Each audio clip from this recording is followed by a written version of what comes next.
let it be, let it happen. So to me, that is an affirmation in one of our most central stories that you cannot force someone to create. Creation is one of the most sacred acts that we engage in as human beings, but that has to be done with consent. It has to be done with freedom, and to me, that is absolutely consistent with the ministry and life and death of Jesus.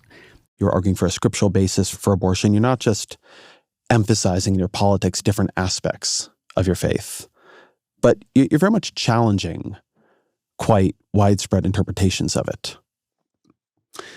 Again, I think that's what we're called to do as Christians. Almost every debate Jesus is in is with the religious authorities of his time and directly challenging orthodoxy. So I do think this is, Jesus was a religious reformer. Paul was a religious reformer.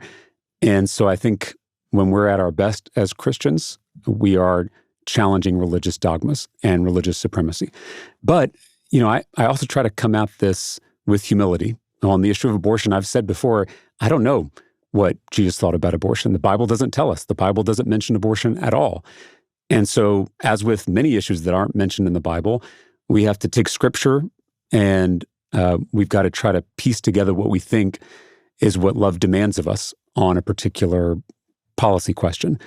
And you're right, for the past 50 years in this country, the religious right, a political movement, convinced a lot of Christians in America that the two most important issues were abortion and homosexuality.